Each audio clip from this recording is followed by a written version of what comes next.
Guys, thank you very much for agreeing to do this interview tonight. I mean, you must be thrilled. The response to this gig has been awesome. How do you feel about tonight? Excited? Very excited, sí. Yeah. Sabes, first time el grupo de Libertad juntos, you know, in London, es histórico, lo hace buen show. Sí, señor. Great. Well, let's have a little chat now.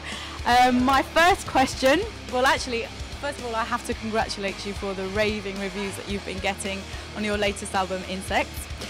In fact, one of the write-ups actually describes it as a heavier yet more polished and well-rounded slab of musical genius. What inspired this change in musical direction? I think, I don't know, like constantly in music, I think you've always got to be relevant. You've got to keep on pushing the boundaries, and your tastes change between albums. And I think we were in the same headspace in that we wanted to make something more aggressive, much more upbeat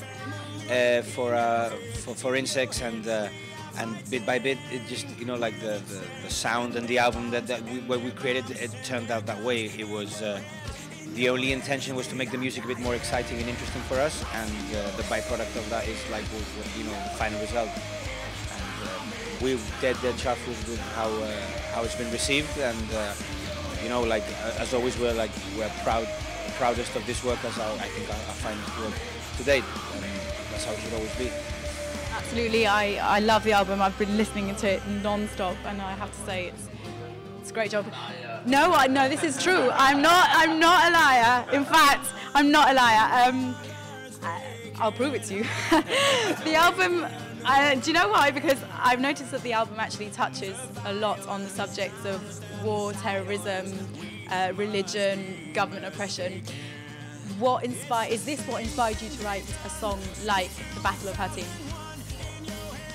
No, it's the same, isn't it? All like if we're talking about governmental oppression, we're talking about war, we're talking about I don't know, just like the way the financial crisis is affecting us sociologically. You're talking about every day. You're talking about what you wake up in the morning to, what you switch on the TV to, and I think basically you couldn't make another album like if you write about the here and now, you couldn't be making another album besides the one that kind of touches on these points.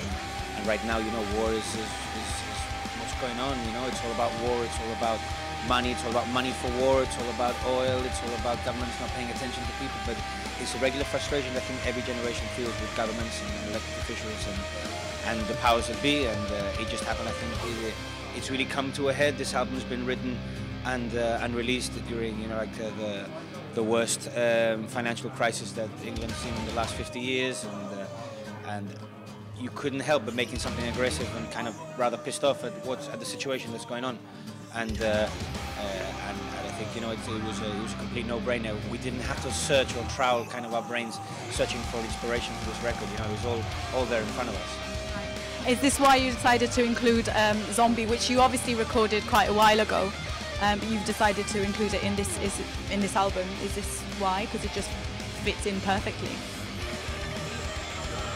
Yeah, we did it because people, like fans and the fan club, everybody had been always wanting that song to be available in CD format.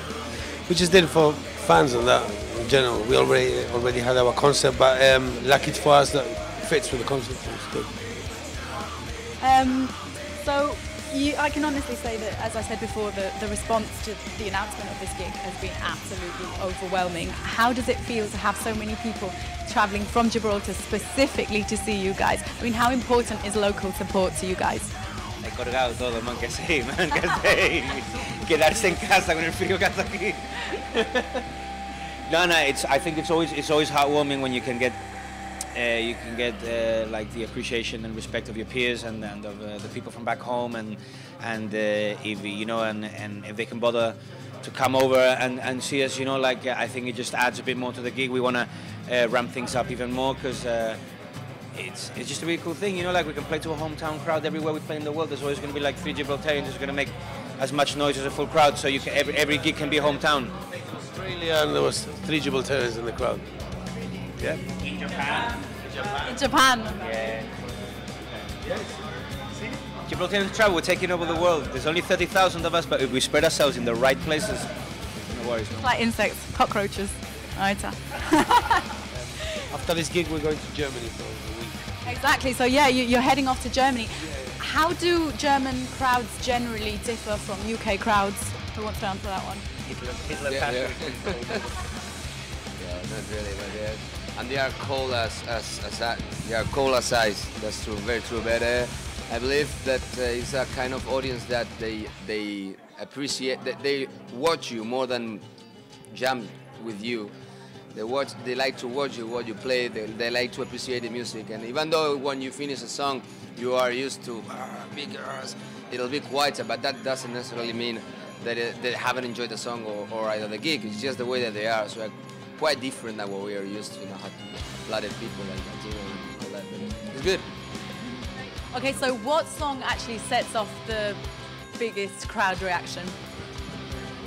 It could be Hatin, I guess, because that's the one that we've been playing most. Ask us later.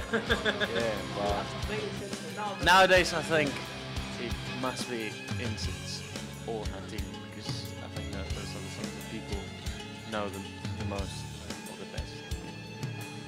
Okay. So obviously you've achieved a lot throughout your whole trajectory. I mean, you've played alongside the likes of Megadeth, Black Sabbath, Metallica, but is there anyone that you haven't played with or collaborated with yet that you would absolutely love? I Alive, yeah, I Iron like Maiden, which might, never know what's around the corner. But yeah, Iron Maiden. I mean, me personally, Iron Maiden, definitely. Already one of the, few bands left that we haven't played with, but that will be one of them at the top of my list now. Yeah. We've been super lucky to be able to play. Like we played with a lot of our heroes, and I don't know, like we just keep on going. There's still a lot of like steam left in this kind of engine, and I think we are.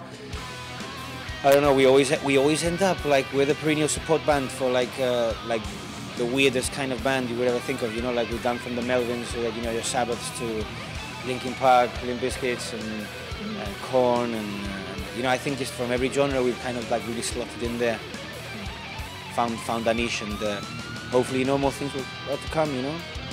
Whatever comes up. I think the answer to all this is that we never say no. We're a bunch of musical prostitutes. Anybody say, hey man, you want to play with a band? It's like, yeah. And yeah, and we'll, let's just hope that there's more bands that want to play with us. Are you working on any of the material at the moment? I mean, I know you've just released Insects, but actually always make music. But there won't be any Breathe new album until after September, the earliest, but I doubt it. But we are always writing. So. That's all, guys. Thank you very much. It's been an absolute privilege to be here, and I'm so looking forward to the gig tonight. I know it's going to be awesome. So, cheers. Yeah. Bye.